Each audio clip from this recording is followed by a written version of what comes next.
¿Qué pensarías si te dijesen que la enfermedad se puede superar? ¿Cuáles serían las primeras respuestas que da tu mente? Con esta pregunta comenzamos hoy en Total Jivan.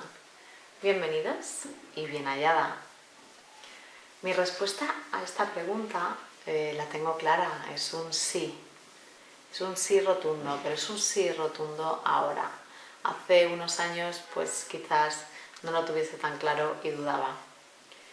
Este es el motivo por el que me gustaría compartir contigo las conclusiones a las que he llegado tras estos 15 años de diagnóstico. En este caso, me gustaría centrarme en los momentos que rodean a ese diagnóstico y extraer las 6 situaciones principales a las que te vas a enfrentar o a las que yo me enfrenté y creo que es probable que cualquier persona que se encuentre en esa situación se pueda enfrentar. Las 6 situaciones principales que vas a vivir. Pero antes de eso, me gustaría contarte por qué te doy un sí rotundo a la superación de la enfermedad. Hace 15 años, como ya dije en el vídeo de presentación, me diagnosticaron esclerosis múltiple. En estos 15 años he tenido muchísimas vivencias, evidentemente, y he pasado por diferentes tratamientos médicos. Pero desde hace 3 años, concretamente desde finales del 2013, estoy sin ningún tipo de medicación. Decidí sustituir la medicación por la meditación.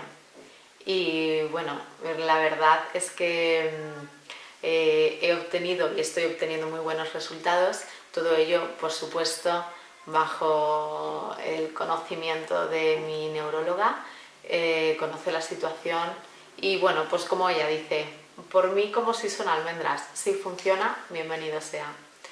Pues en este caso, en mi caso funciona, entonces quizás haya alguien más a quien también le funcione. Por eso y porque creo firmemente en el poder de autosanación de las personas, es fundamental que exploremos el camino de la enfermedad. La enfermedad se presenta en nuestra vida para indicarnos algo, para enseñarnos. Entonces hay que aprender a ver, a observar, a analizar.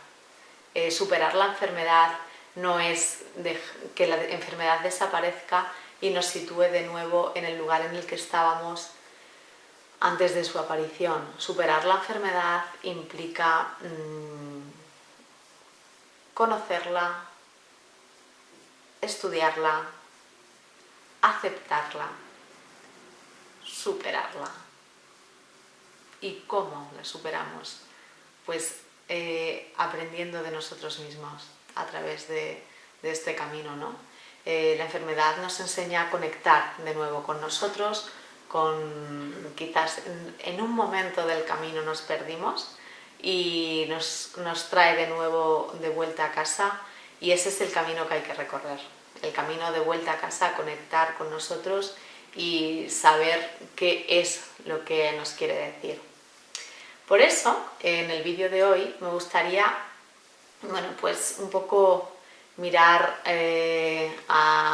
con retrospectiva y situarnos en el momento del diagnóstico, el momento que rodea el diagnóstico, ya sea antes, durante como posterior, ¿no?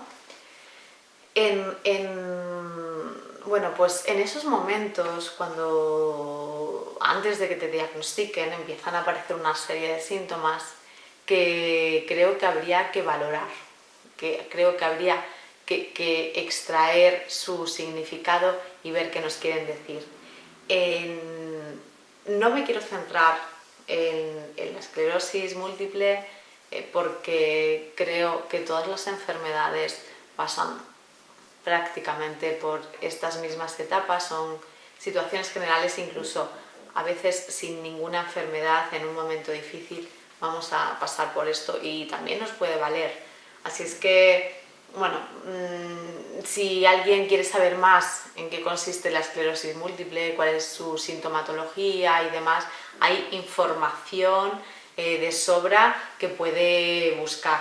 Pero bueno, no creo que el vídeo de hoy sea el indicado para ello. Si queréis más adelante, si alguien tiene bueno, pues curiosidad, que lo ponga en los comentarios y yo no tengo problemas en explicarlo. Y concretamente, si alguien quiere saber más mi situación o bueno, pues la enfermedad en mí, como la viví yo, pues también me lo escribís y más adelante preparo un vídeo específico con cómo lo viví yo todo y cómo, bueno, pues cómo se presentó. Pero en el vídeo de hoy me gustaría empezar a un poco ya a resaltar y a extraer esas conclusiones y bueno, pues esas cosas que nos pueden ayudar a ver y a analizar, ¿no? y saber a qué nos estamos enfrentando.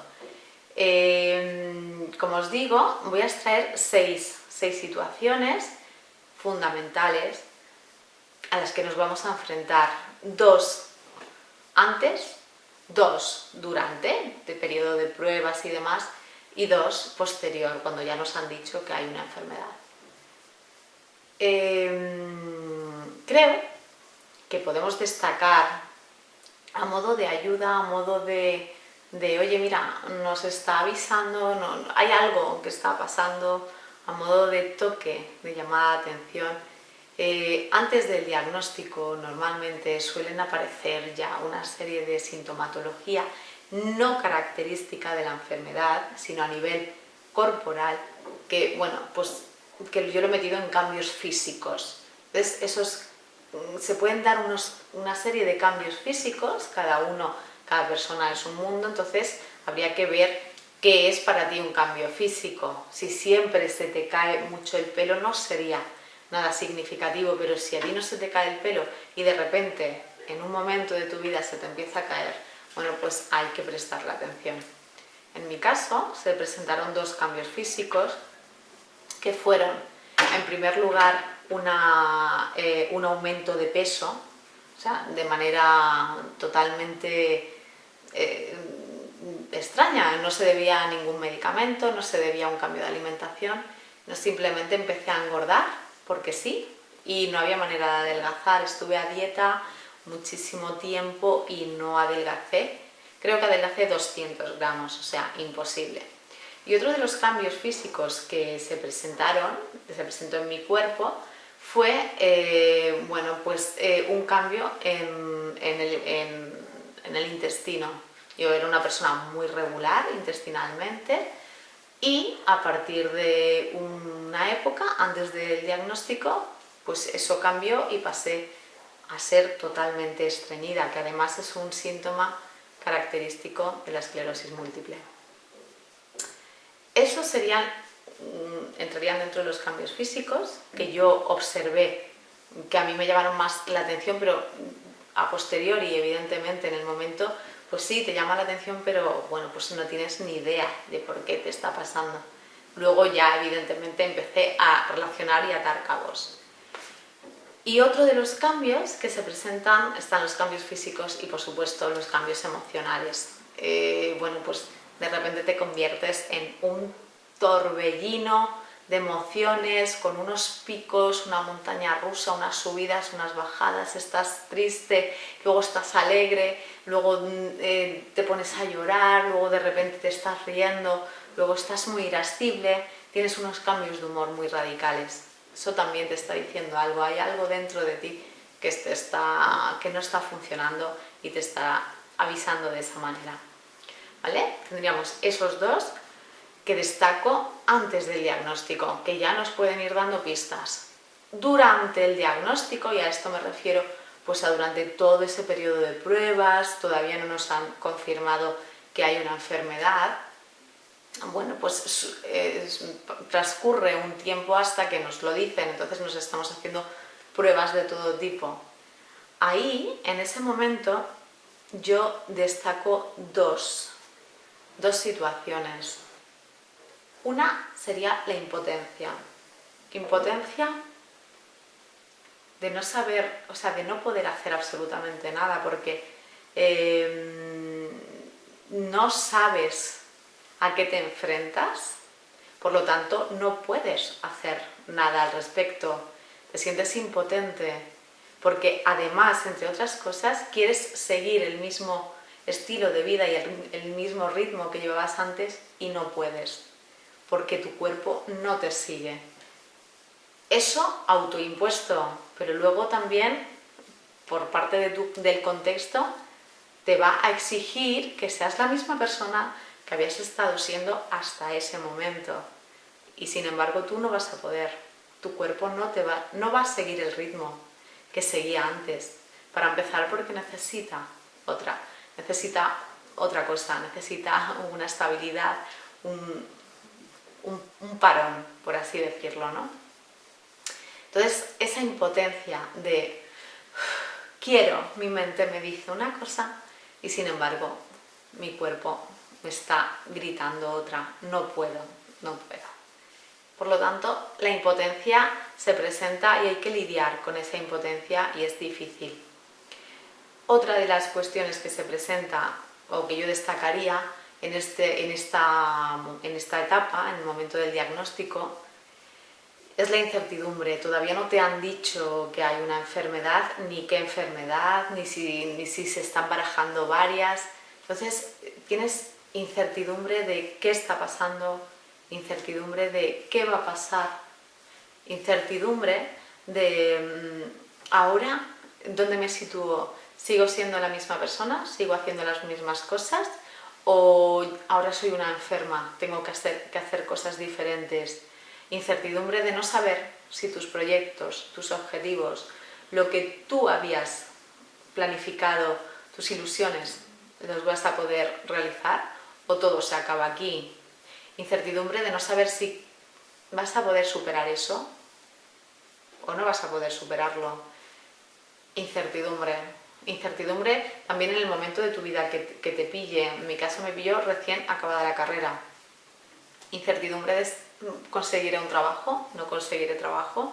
Todos mis compañeros o todo mi contexto, ¿no? mi entorno que había sido de amistad, universitario, ya estaban entrando en el mundo laboral y en mi caso no estaba sucediendo, se había paralizado todo. Entonces esa incertidumbre puede ir minando hasta decir no voy a poder con esto. Entonces son dos situaciones con las que hay que lidiar y saber que se te van a presentar pero que no van a durar eternamente. Sí que te van a acompañar en el camino, pero no durarán eternamente. Todas esas cosas que te planteas no duran. Al final te das cuenta que bueno, pues que todo pasa. Y eso también. Y las dos últimas que quiero destacar, que son ya una vez te han diagnosticado, una vez que ya te han dicho, pues mira, tienes esta enfermedad, es el silencio y el vacío. El silencio, entendido de dos maneras, como de manera constructiva y de manera destructiva. El silencio puede acabar con todo, contigo, con tu fortaleza, con tu entorno, con la familia. El silencio destructivo sería aquel que callamos por miedo a mostrar sentimientos, por miedo a que si yo digo o expreso lo que siento, la persona que tengo enfrente se derrumbe. Silencio por no puedo mostrar mi dolor porque siempre he sido una persona fuerte. Silencio porque necesito digerir esto y no sé cómo digerirlo y en vez de apoyarme me aíslo. Es decir, ese silencio que nos va distanciando de nosotros mismos, de la familia, para mí sería el silencio destructivo, ese que reprimimos, el que se convierte en represión. Sin embargo, el silencio constructivo sería ese que necesitamos para tomarnos un tiempo, para saber quiénes somos en esta nueva situación, para conocernos dentro de este nuevo contexto que se nos ha presentado, para saber lidiar con todo esto, los espacios de conocimiento de ti mismo y de tu entorno, de la familia. Ese silencio sería el constructivo, ¿no? El que te ayuda a conocerte y a saber y a fortalecerte en esta nueva situación. Y luego estaría el vacío de que se te han caído todas esas certezas que tenías. Te encuentras en una situación que no has vivido nunca y a la que no sabes cómo reaccionar, por lo tanto no tienes herramientas y buscas y te encuentras totalmente vacío porque te vas como derrumbando, es una estructura que se cae, pero es que se tiene que caer para poder levantarse de nuevo en esta nueva situación con nuevas certezas y sobre todo con muchísimo más fortaleza, porque las estructuras que te habían sujetado o mantenido en pie hasta ahora no te valen en esta nueva situación, entonces te tienes que encontrar vacío. Quizás te encuentres que ya no te apetece hacer ciertas cosas que te gustaba hacer antes. En mi caso, dejé de escribir, dejé de leer, dejé de escuchar música. Todo lo que me conectaba con mis propios sentimientos lo dejé de hacer. Me encontraba totalmente vacía y me preguntaba si realmente tenía algún tipo de sentimientos dentro, porque es que no sentía absolutamente nada. Y era cierto, estaba vacía, pero es que me tenía que vaciar para llenarme de nuevo en esta nueva situación y de una nueva manera, muchísimo más constructiva, más fuerte y con muchísima más sabiduría. Estas 6 etapas para mí son prioritarias y bueno, pues son las primeras a las que yo me enfrenté. Me imagino que mucha gente le sonará y les puede valer a los que estén viviendo una situación semejante.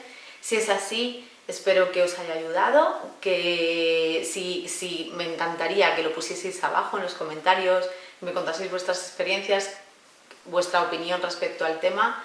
Y sobre todo, muchísimas gracias por estar aquí una semana más. Nos vemos la semana que viene con mucho más, aprendiendo, compartiendo y sobre todo, una cosa.